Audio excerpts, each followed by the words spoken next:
Yankees Files podcast. We are back. I'm Will Harris, you're Alec Whipple, and the rest of you are fans of the most recent American League team to win a game in the World Series. That team, of course, is the New York Yankees. Whipple, the playoffs didn't shake out how we wanted them to. They especially didn't for you, as you had fallen ill for much of them, which is its own thing. But we're back to recap the World Series, to preview a little bit of the offseason. This isn't our true offseason preview episode, but some things have happened and we'll cover them. There's a lot for us to get into. The people are waiting for our takes. I know that to be a fact. So we'll get into all that. But first, how are you doing, both with respect to the Yankees and with respect to your severe allergic reaction? Well, as I told you, we recorded the ALCS podcast, probably my last healthy moment, completely healthy moment before 2 days ago. And Insane. in a series of circumstances that are definitely way too detailed, not the point of this podcast at all. I had a severe allergic reaction to something that was probably poison ivy, and then proceeded to have a leg infection to accompany my facial swelling and severe rash. And as one who had standing room tickets for the ALCS Game 6 and really could not stand, I was very happy that the Yankees were able to wrap it up in 5 games. So that was a positive development. Less positive how the World Series went, but I was able to watch and not be slathering calamine lotion all over myself. But no, I mean, obviously not what you want to happen. I still think on balance, this was a very successful month, and definitely we'll get into the details, but there's a lot of good to take away from everything that has happened since the last time I recorded, since the beginning of the playoffs. I mean, even in the World Series, I think there were some positive moments, but yeah, it was definitely a tough 5 games to swallow, considering how excited I think we all were. I'd say a tough 5 games definitely sums it up. I would say that everybody hurts sums it up, not only for the Yankees, but for what you went through while watching them.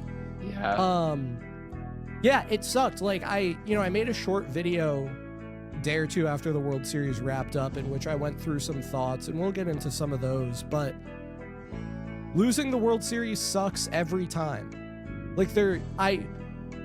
I remember the Yankees losing now 3 different World Series. None of them were fun.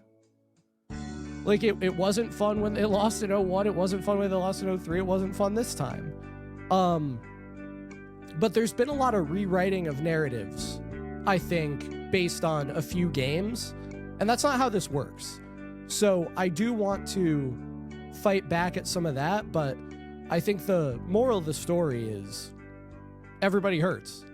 This sucked. And as much as it's kind of our thing, we're not going to get on here and tell people that losing the World Series didn't suck. We might get on here and tell people that losing the World Series is not something you need to overreact to, and that losing the World Series doesn't change the story of who the team was, and that, as you said, October was a very successful month for the Yankees. But we're certainly not going to get on here and say, yeah, watching the 5th inning of Game 5 was super chill and fun thing for us to do. We're not going to do that. No, it was pretty bad. I think the 10th inning of Game 1, the 3rd inning of Game 3. I mean, every team is going to look bad when they lose. So it would be rough of us to come here and say the Yankees actually deserve to win, those games. I mean, they were close games, but there were some pretty bad innings. But it's the takeaway for me is that this was the first time we had experienced this in 15 years. And that was super exciting. And there was lots of great moments along the way.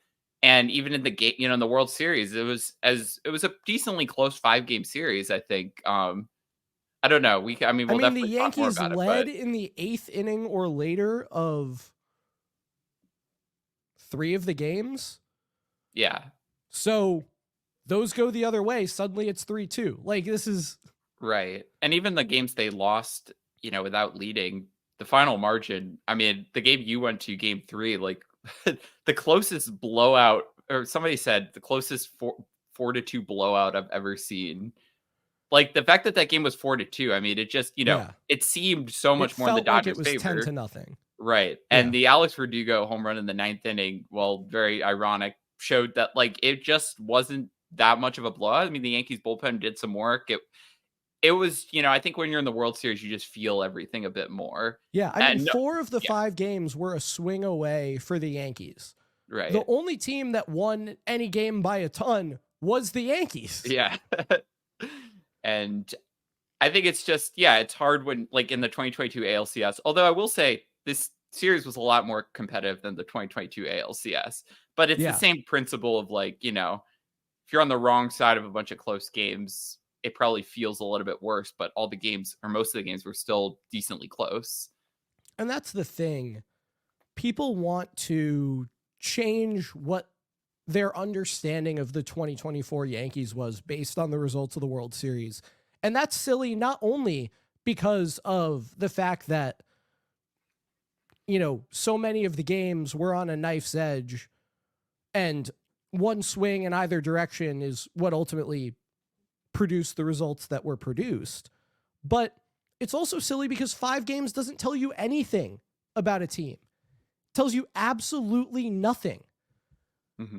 If 5 games told you something about a team, then the Yankees were the worst team in baseball if we looked at 5 games they lost in a row in June. Yeah.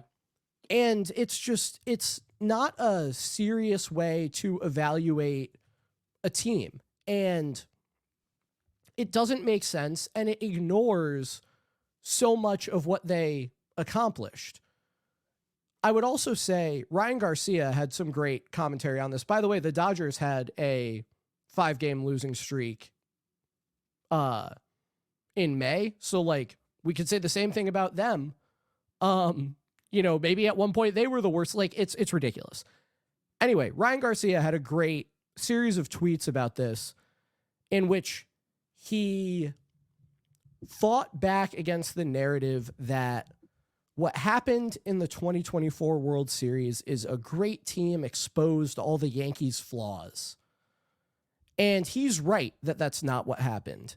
And a great comparison he made is he pointed out that the 2023 Braves, who basically had the best offense anyone's ever seen, hit horribly in the playoffs.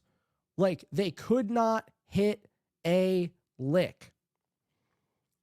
And yet, they had the best offense anyone had ever seen. So, what changed? Why is it that this team that was so phenomenal offensively got to the playoffs, played 4 games, and hit 186, 255, 264 for a 44 WRC plus? Is it because secretly the Braves were terrible the whole time at offense? No. It's because anything can happen in 4 games. By that same token, the Yankees made some mistakes in a 5-game series. Now everyone wants to say, oh, it's because they were terrible defensively this whole time. Oh, it's because they were this sloppy team. Oh, it's because they're talented, but they're not actually good at baseball. I want to speak directly to Joel Sherman right now. And I know he listens. I don't know that. But Joel Sherman, if you are listening or if this gets to you, your narrative about the 2024 New York Yankees has been ridiculous for as long as you have been peddling it. You have been a hammer in search of a nail with this talented but not good at baseball thing the entire time. It was the reason you said they would blow the division. It was the reason you said they would lose to Kansas City. It was the reason you said they would lose to Cleveland. If you keep saying it, eventually you'll be right. And it doesn't even tell the story of why they lost the games that they lost, because the guys that you would say that about were not Garrett Cole, Anthony Rizzo, Aaron Judge, and Anthony Volpe. So, or Oswaldo Cabrera, who was at second base in the game 1, it doesn't make any sense. It's ridiculous. And everyone knows that you didn't ask the Dodgers, hey, what was your scouting report on the Yankees? You told the Dodgers, hey, I'm writing a story about how I think the Yankees are bad at defense and base running. What do you got on that? And then you continued to peddle this narrative because you needed it to be confirmed. And that's ridiculous. And I think he should be ashamed of himself. Actually, I forgot I'm addressing him directly. Joel, I think you should be ashamed of yourself because it is data illiterate and it is ridiculous to keep peddling that point of view. The Yankees were one of the best teams in baseball at turning batted balls into outs. They were. We have every batted ball from this season. We know what happened to them. The Yankees were one of the best teams in baseball at turning batted balls into outs. So this idea that the Dodgers could just put the ball in play a bunch and eventually the Yankees would throw up all over themselves, it's ridiculous. And you say Game 5, the 5th inning confirms it, but it doesn't because nobody was saying that about Aaron Judge. Nobody was saying that about Anthony Volpe, a Gold Glove finalist. It's ridiculous. Aaron Judge hadn't made an error since May of 2023. This is insane. And it goes back to what Connor McGuire said on the World Series preview, which is people look to the past and they build a narrative about why what ended up transpiring was so obvious. And yet those same people are awful at predicting the future. So it couldn't have possibly been that obvious. And it wasn't because look at the players who messed up. Those aren't the players who mess up. So anyway, I'm very angry about that. I think this team has been done a complete and total disservice. So much of their success has been erased by people with a narrative to push when that narrative doesn't follow from the facts at all. And I knew that people would discount the season and devalue what the team had accomplished if they didn't win the World Series, because that's what these spoiled Yankees fans do. But it's somehow even worse than what I anticipated. I mean, I'm just going to say, like, watching the 5th inning of Game 5 makes me very frustrated of what went on in that specific inning. I don't think that has anything to do with like what happened during the season, but I think it comes down to like, can you view the regular season, the postseason as two separate entities? And I don't think a lot of people can because they have to win that last game for the whole thing to be validated, and that's pretty bad. I mean, I don't know. Cool Runnings, right? I was watching Cool Runnings the other day. Okay. When they say like he says at the end, like if you're not anything without the gold medal, you're not going to be anything with the gold medal. I think that's kind of accurate here. It's like the season, like you don't need to win. I mean, winning the World Series is extremely awesome and definitely the goal. But if you're not enjoying this team and you don't have confidence in them and you're not going to look back favorably without the World Series, getting the last win of the season is not going to help you at all. You'd still be upset. And I think that's like, and you saw people preparing for that. You saw people preparing for that. You saw if the Yankees win the World Series, it's in spite of Aaron Boone. If the Yankees win the World Series, it's in spite of Brian Cashman. If the Yankees win the World Series, that. There are people out there who are hell-bent on never enjoying anything. And there are people out there who are going to say that we're shills and we're soft and we don't care about winning because we enjoyed a season in which the Yankees won the pennant for the first time in 15 years. And that's ridiculous. And I feel bad for those people.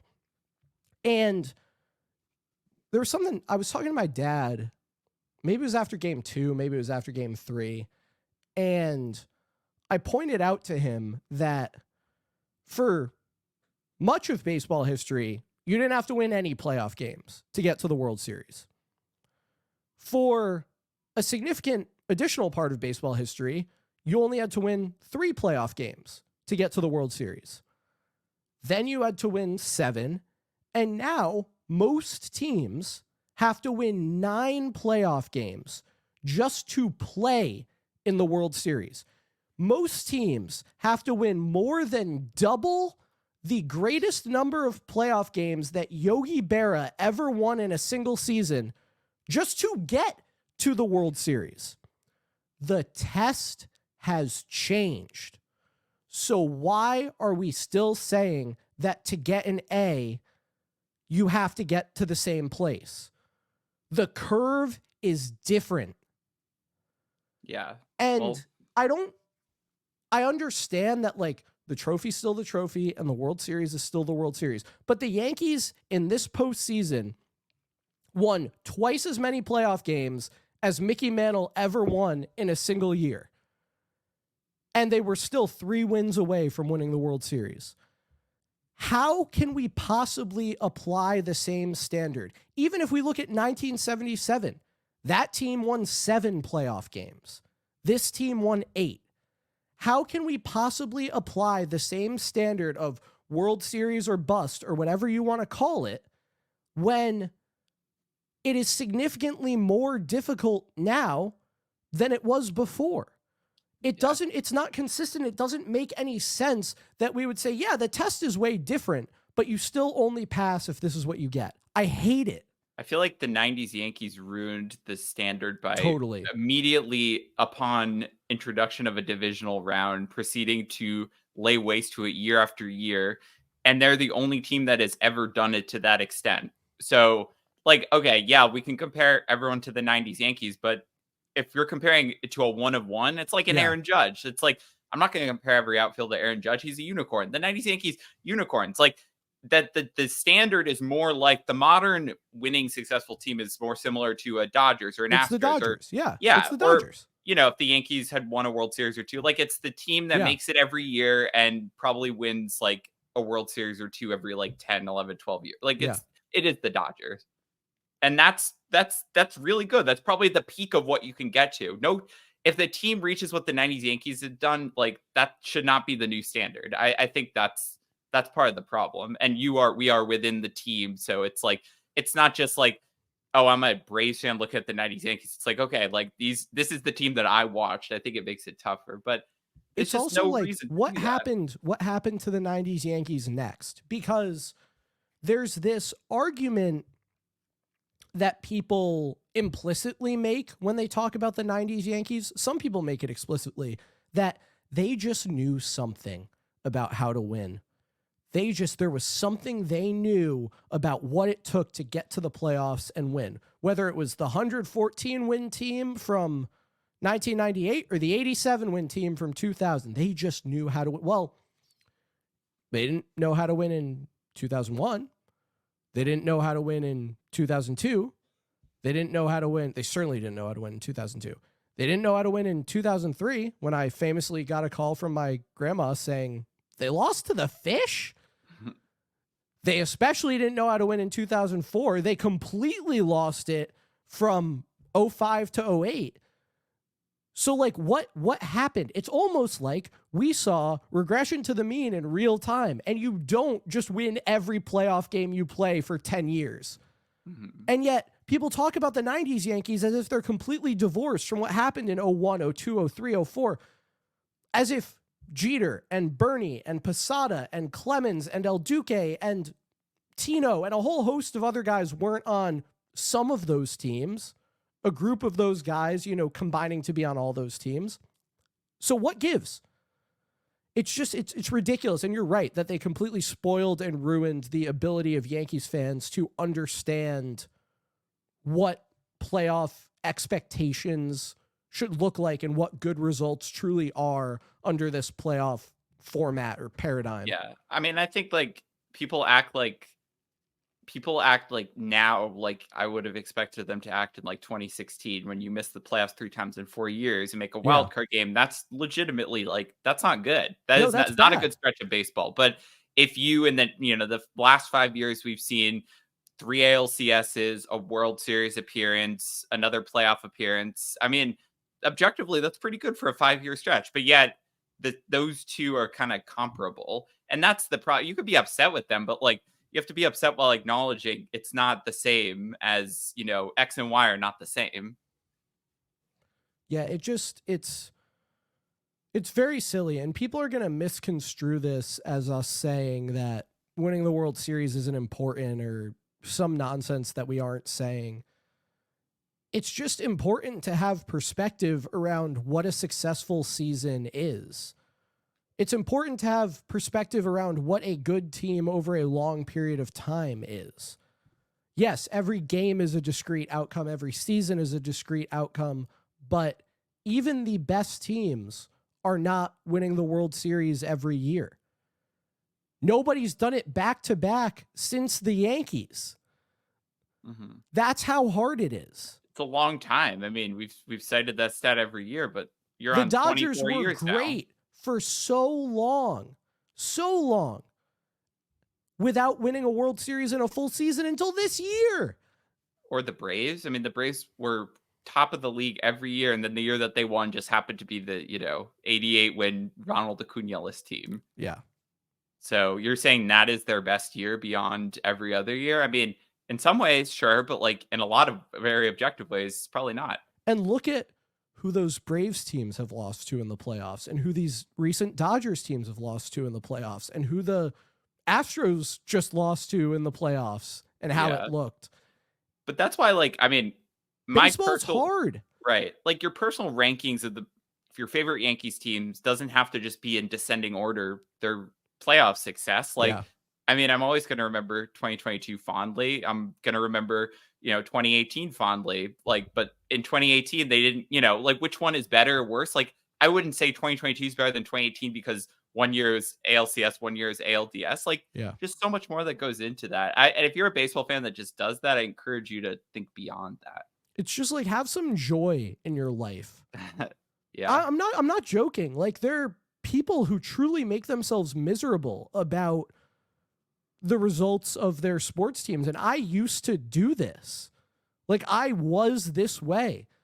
I remember in 2010, or it was the winter when 2010 became 2011. I forget exactly when the game was played. It might have been in January. It might have been in December. No, it was one of the first games of conference play for the 2010-11 Yukon Huskies. So it was in 2010. And they had beaten Michigan State and Kentucky in Maui, and they had gotten up into the top 10.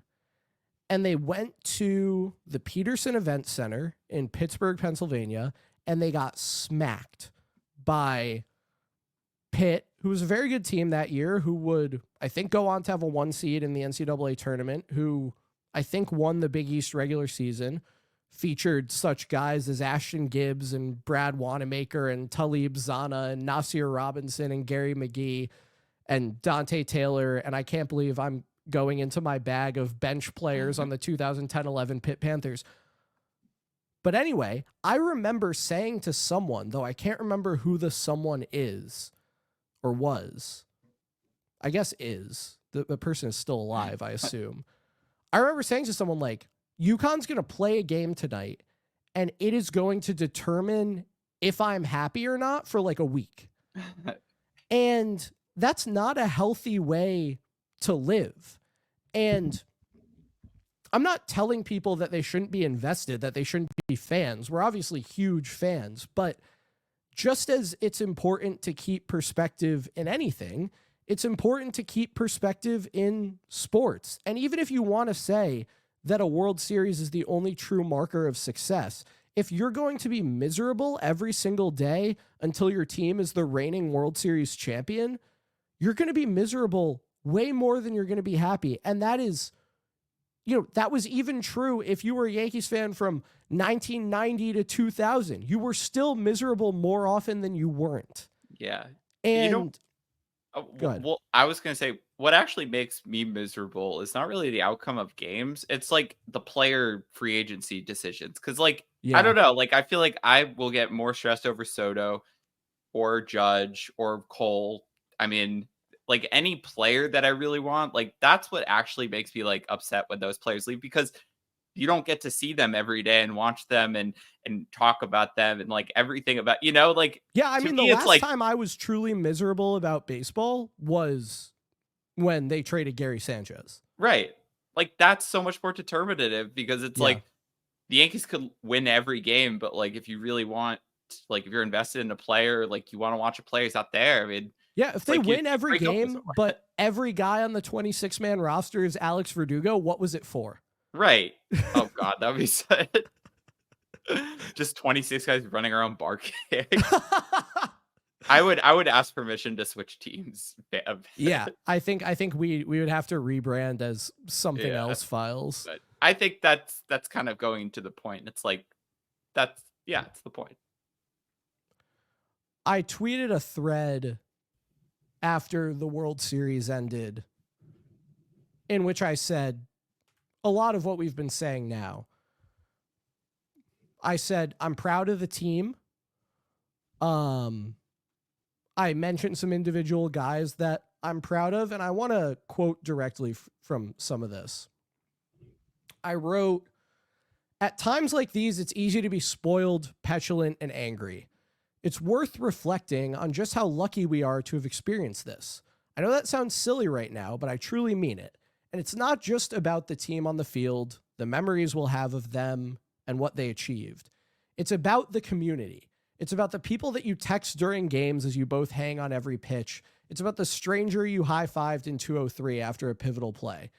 It's about the people you met and the players and games you bonded over. It's about the friend or relative you took to Yankee Stadium for the first time. Now, can you have a lot of that stuff with or without a pennant? Sure.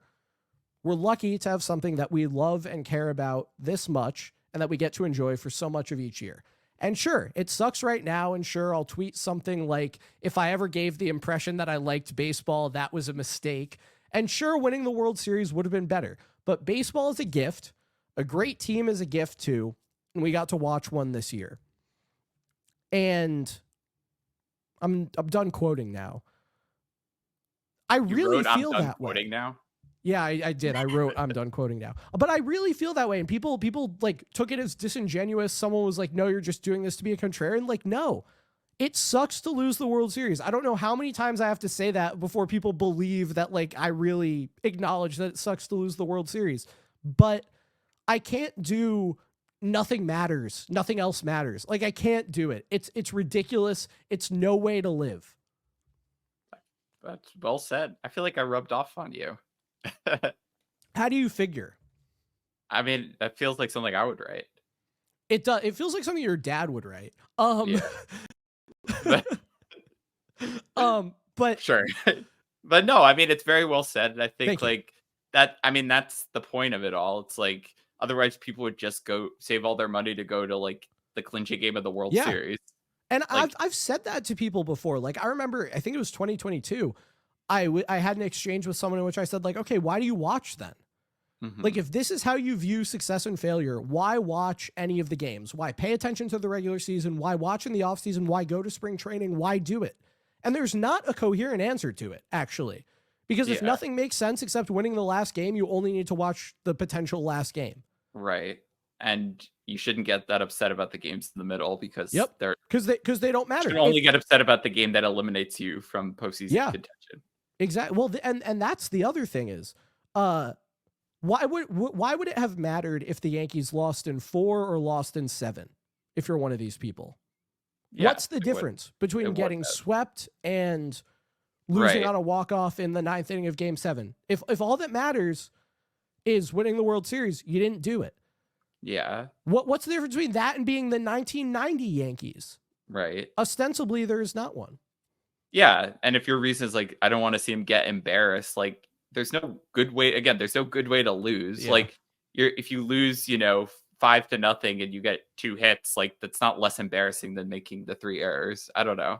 There's just that's the only distance. I agree that it's a very embarrassing inning to have go down in baseball history as the inning that kind of you ended up losing. You probably wouldn't have won anyway, but like, if you got swept, it wouldn't have been less embarrassing. It just would have been a different focus. Yeah, it's very silly. I am glad they won one game because it was nice to like enjoy a win in the World Series. Like that, I mean, just kind of, I know it doesn't really matter, but like just in terms of game by game, I'm glad that like one night you could be like, okay, that was cool. I just watched my team win a game in the World Series. Felt great. It felt great. Doesn't happen often.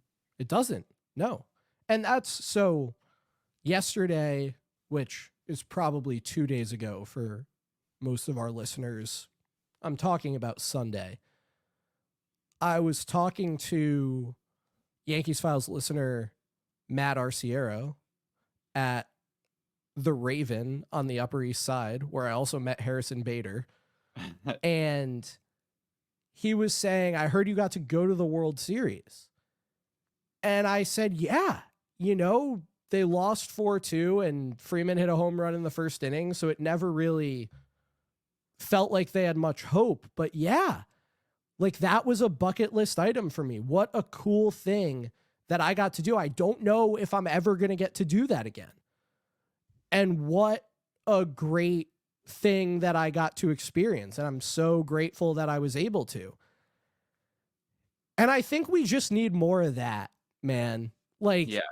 I think you would probably say the same thing about game 1 in 2009. Before you knew what happened in any of the remaining games, if the Yankees won, if the Yankees lost, no matter what, you saw them get dominated by Cliff Lee.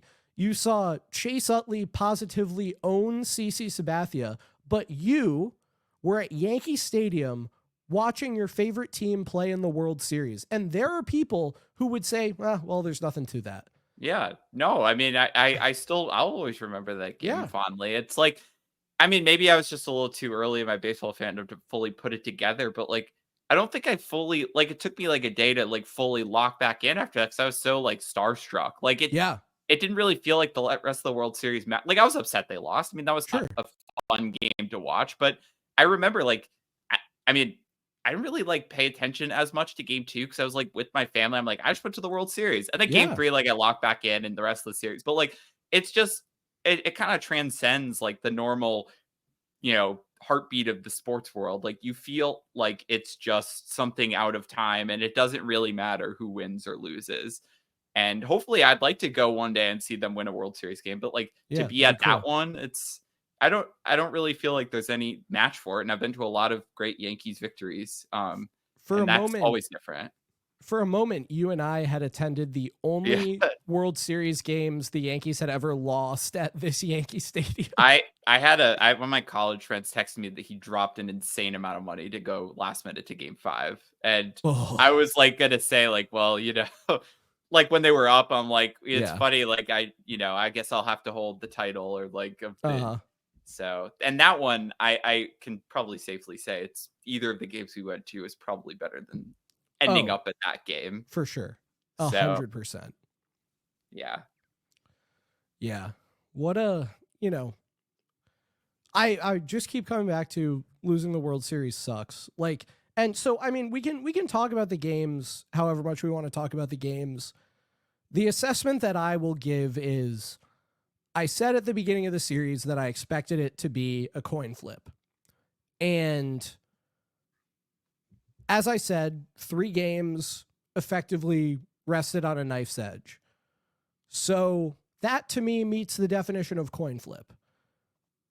Unfortunately, the Yankees lost the coin flips. Happens. I mean, that's baseball. The bottom line is like, even when the Yankees had systemic advantages in like the 1950s, their dominance relative to the league was still weird. Like, they won 5 World Series in a row. There were only 16 teams. Like, they shouldn't have dominated the Dodgers the way they did for much of the middle of the 20th century. Like, that shouldn't have happened. There was some luck involved in that. But anyway, yeah, you good teams get together. You only face good teams in the World Series. That's something they don't always tell you. You don't just get to the World Series and get to play a bad baseball team unless you're the 2023 Texas Rangers. Yeah. Or who did the Cardinals play that year when they won? The Tigers. Weren't they the 2005? bad team?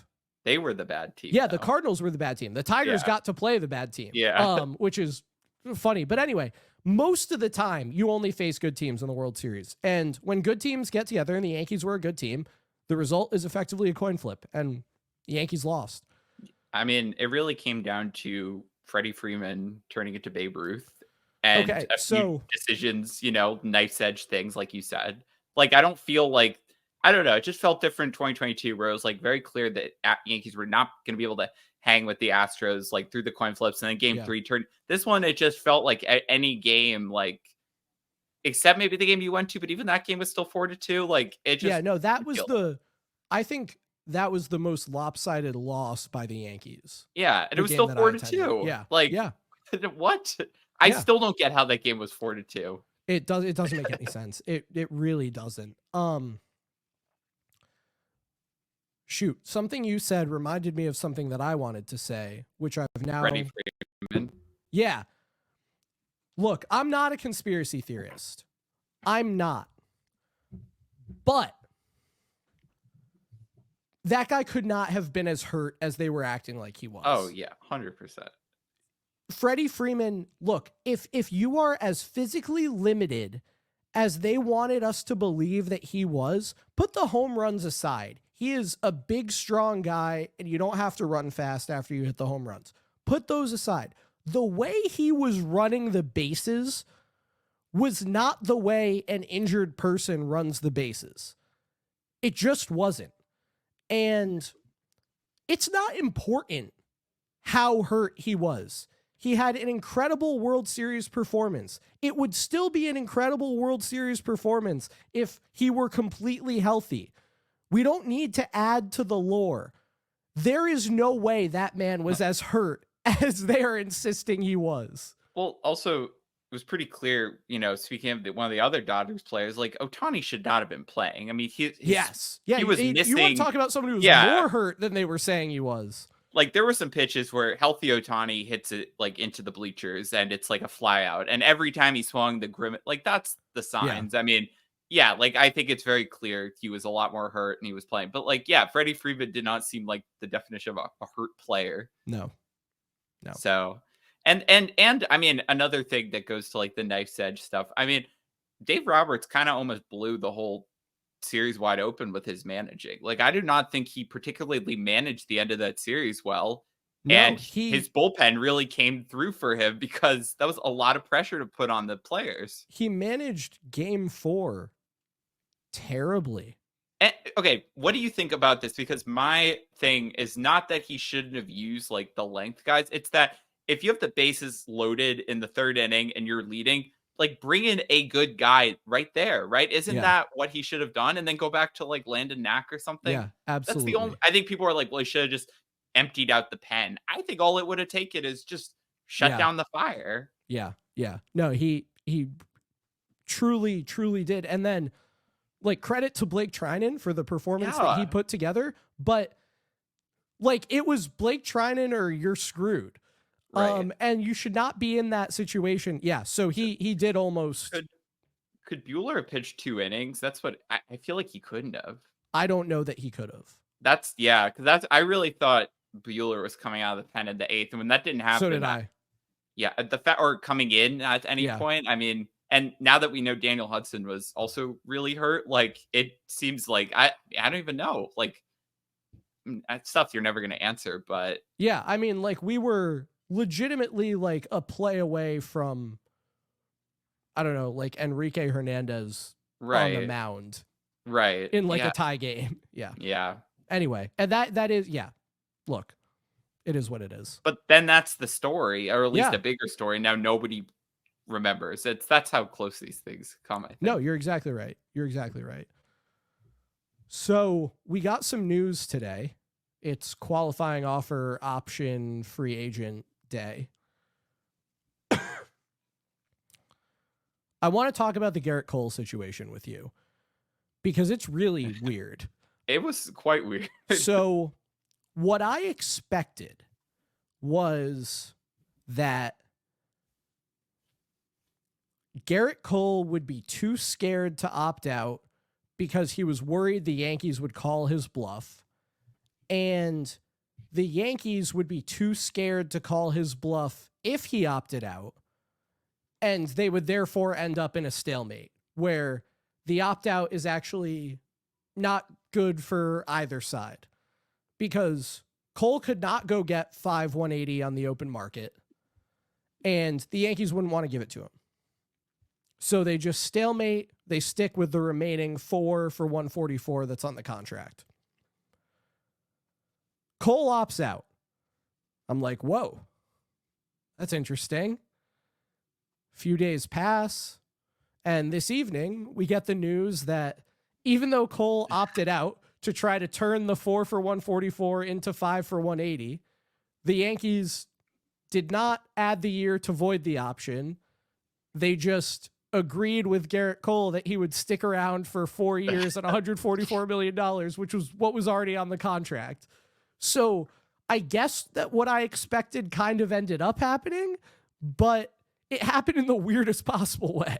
I just didn't know that. I thought they'd have to like sign. Like, I didn't know you could just say, just kidding. I mean, maybe you couldn't. And like, he never officially opted out. That's my like thought of what happened is like, maybe he said he was going to opt out, but like they didn't sign the paperwork or something. And they were able to, until the Yankees made their decision. Yeah, I don't know. I don't fully understand. It was such a weird clause to begin with anyway. It was. I thought that it was easy for him to opt out, the Yankees to exercise it. I didn't fully perceive that like they were that concerned, but I think it's a good lesson. Five for 180 for a guy coming off injury who I don't know. Can you say struggled coming to miss off bats injury this year. I would not say he's coming off injury. He pitched all. I mean, the injury was over. He's coming off injury, like early injury, but like A guy who is like, coming off an injury-shortened season. sure. I still think like I don't know. I think he could have gotten something out there. So Aaron Maybe I'm Nola, just advocate. I'm a shill for him. You might be. So Aaron Nola was like 50% more valuable from 2021 to 2023 than Garrett Cole was from 2022 to 2024. Aaron Nola is also like 4 years younger, and he got 7 years, $172 million. And you might say that he took a hometown discount and he could have gotten more somewhere else. But suppose he got 7 years, $210 million elsewhere. That contract would end when he is a younger age than Garrett Cole will be or would be at the end of 5 for 180. And it would have a lower average annual value. And you can look at the Verlander contract or the Scherzer contract. What's the dirty secret about those? Those haven't aged well. Like, neither of those guys put up more than 60% of the value that they would have had to be worth those deals. Yeah. So I think we might be past the time when you can give a 34-year-old pitcher 5 years and $180 million. I don't think anyone would have done it. In fact, I'm not sure anyone would have beaten 4 for 144, which is why I didn't think he would opt out in the first place. It's a place that I'm fine with them landing, because I do think that Garrett Cole could still be good, like very good. But this isn't like giving 4 for 144 or 5 for 180 to the guy that they signed in 2020. Yeah, so I thought it was going to be a stalemate. It basically worked out to a stalemate, but it worked out to a stalemate in a really weird way. I mean, if you didn't want Brian Cashman as your GM, I don't think a younger GM is pulling that off. With Scott Boras? Yeah, you're not getting in the room with Scott Boras and just saying, like, nah, we're good. Yeah. And, like, clearly, like, the client wants to come back. Like, Scott Totally. Boras isn't going to say, like, we're leaving. But it still is, like, I mean, it's a fraught situation. Like, this is one of your team leaders, and, like, clearly he wants to stay, but, like, there's money to be had. So, yeah, I mean, I didn't think he was ever going to leave. I did not foresee it playing out like that. No. But yeah, I think I was like 2% nervous for a second. I didn't want it to get messy. I think that's more like, I'm glad it's like over. And thankfully it did not. Right. And they said the reporting is all that the tone and tenor of the conversations was positive. The Yankees just didn't want to do the 5th year. Yeah. But it's like we said about Brian Cashman, like, this is not like, making your Moneyball Billy Bean trades, like low players for low value players. Like, these are big dollar amounts and big name players. Like, you kind of have to have a guy who's walking into these rooms for now and for Soto and for anything else who's going to be able to, hold his own weight. I mean, totally. I know we're talking statistics, but that is still a part of it. To get the guy with the statistics, you got to do the right. I don't know. I mean, I'll defer to you on the negotiations front. It's kind of just I don't know. I'm just impressed that I kind of respect Cashman for it, even though totally. I'm like, I guess there was a chance Cole could have left, but like, still they set the line, and the chickens came home to roost. Yeah, I mean, they called his bluff, and there was no chance of him calling theirs. Right. And I think they knew the reality of the situation, and like, I'll go on the record right now and say 4 years, $144 million for these 4 years of Garrett Cole is probably an overpay, but it's an overpay I can tolerate to have Garrett Cole on the team. Probably. Although I think he's going to pitch well. Like, I have confidence in him. I just trust him. He's very smart. Like, his mechanics are good. I think he'll be fine. I think he'll pitch well. I think $144 million is a lot to deliver. Yeah. Couple other moves. The Yankees picked up Luke Weaver's option, 1 year, $2.5 million. Easiest decision ever. They declined Anthony Rizzo's option for 1 year, $17 million. I think they have to pay him $6 million as a buyout. They declined Lou Trevino's option. He's someone who I expect them to bring back, maybe on like a minor league deal or something. It just wasn't reasonable to have him around on a major league contract, given that he hasn't pitched in the majors since 2022, but they clearly like him. I think he'd be a nice piece to have. They extended the qualifying offer to Juan Soto, and then a lot of people on the internet came out as not having any idea what the qualifying offer is. So this year, it's what, 1 year, $21 million, basically. Where did it start out as? I was trying to remember. Was it like 15 or 16, or was it lower? It was, I think it was a little lower than that. It might have been 12 or 13. Yeah. Because it's the average. Yeah. But anyway, that seems like a fair deal to give Soto. I don't know. There were some responses that were like, 1 year? No way Soto and Boris are taking that. It's like, it's not how it works, guys. They did pillow contract. I mean, clearly there's more to get out there. They did not extend the qualifying offer to Gleyber Torres. He probably would have taken it, and I would not have felt bad about that. But it does mean that if Gleyber Torres ends up on another team, which is what I think will happen, the Yankees will not be compensated in any way.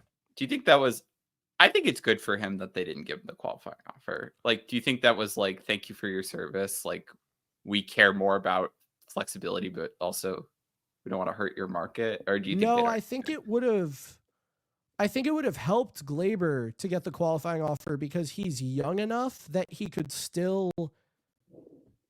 have accepted it and then hit the market next year in his 20s, coming off a better year. Yeah, I guess. And I think that would have set him up for like the 5 for 100 or whatever. Yeah. You're probably right. I'll miss him. He could still be back. I'll miss Clay Holmes. I think Clay, what's the percentage chance each of them comes back? Oh gosh. Gleyber 15%, 10%. Holmes probably more like 30 or 40. I feel like Gleyber could be higher. Maybe there's a deal to be had where they structure it so like it's backloaded or something. I don't know.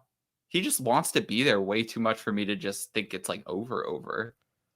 He wants to be there, but he gave them every opportunity to want him to be there. Like, are you telling me if... I mean, I objectively, I agree with you, but... Yeah, like if last offseason, the Yankees had come to Gleyber Torres and said, we want to give you 5 years, $75 million. So basically not even a raise on his arbitration salary. I bet he would have taken that. And that would have been a phenomenal deal. Mm-hmm. And they didn't. And I'm sure they know that they could have. So I feel like they kind of telegraphed it that they're done with that chapter. Oof. I don't know. I think it's a mistake. I think it's a mistake too. I think it's going to work out poorly.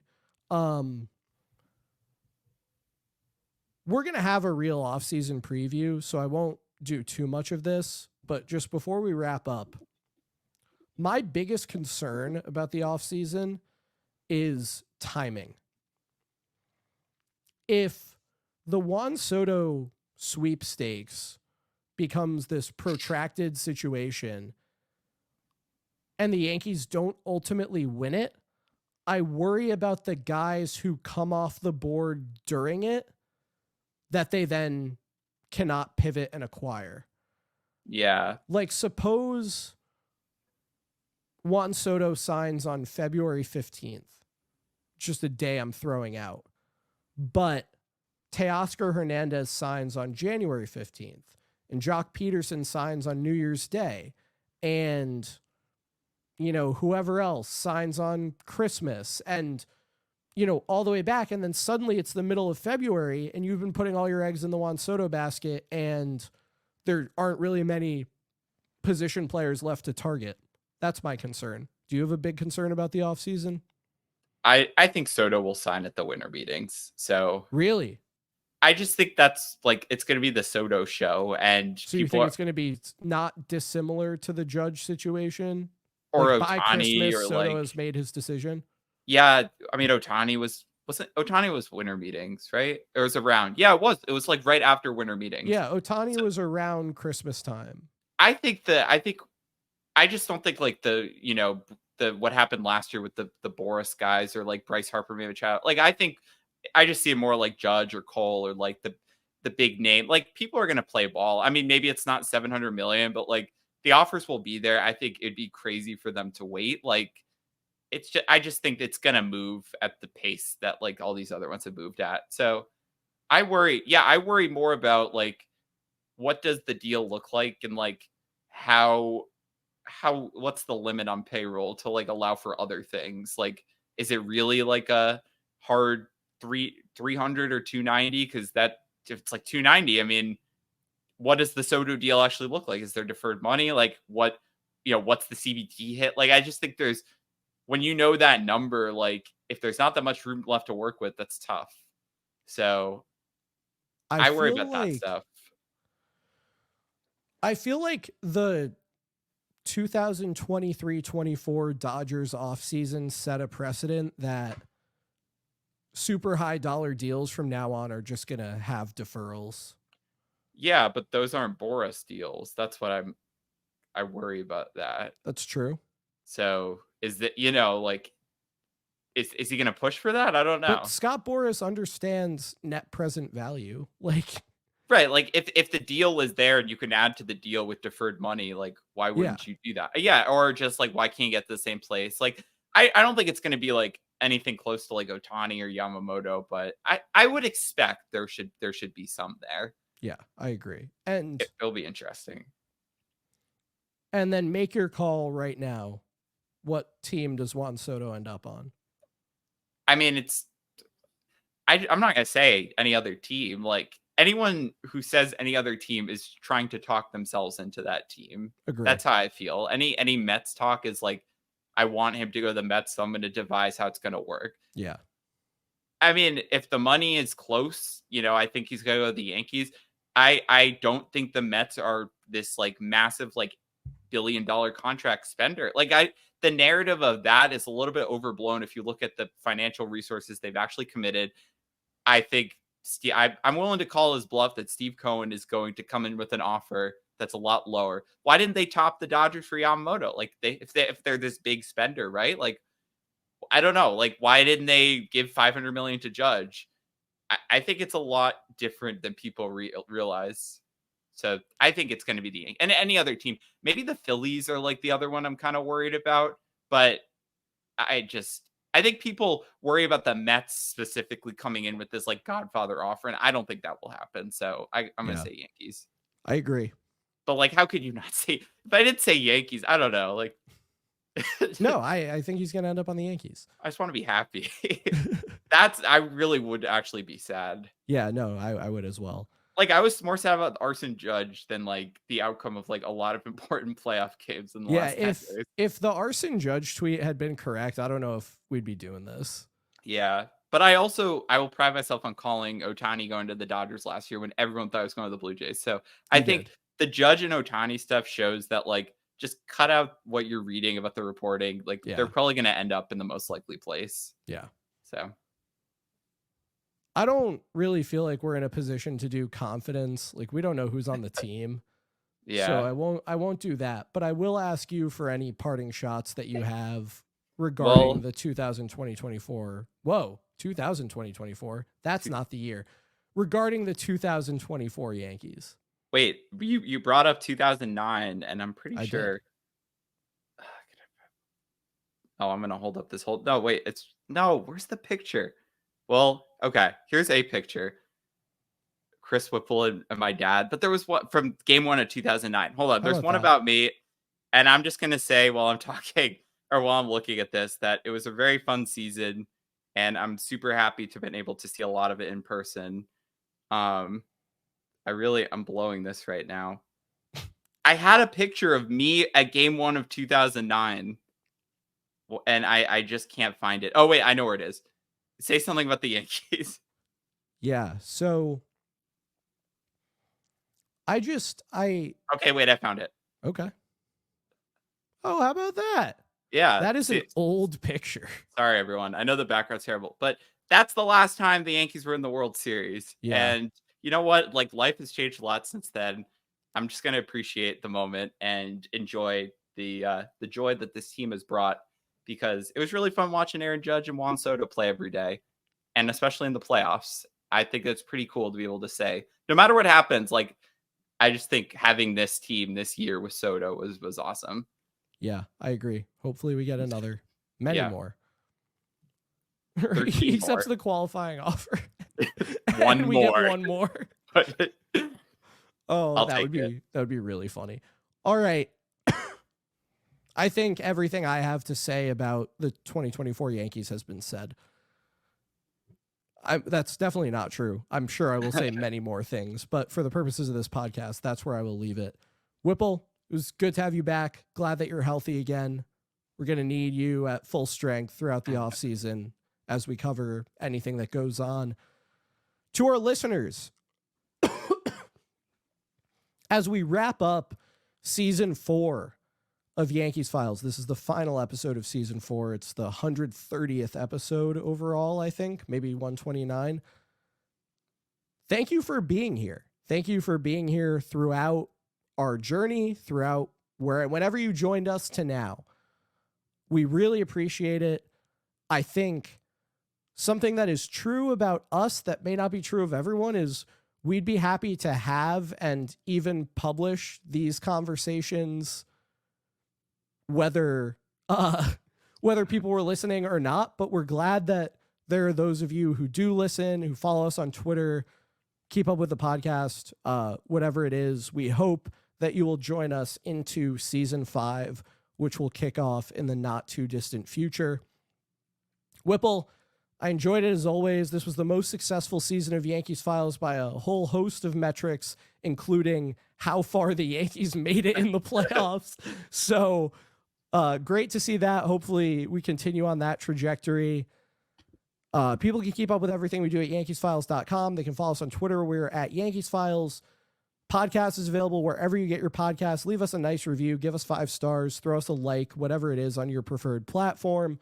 Whole video podcast goes up on Spotify. It also goes up on the Crosstown Sports YouTube channel, where you can find the Battle of New York as well, with Joey, Caroline, Matt, Rich, Austin, anyone else. That will be back soon, we promise. That's it. That's it for the 2024 Yankees. That's it for season 4 of Yankees Files. We will be back at a similar time, in a similar place, sometime in the future to really preview the offseason. Until then, let's go Yankees.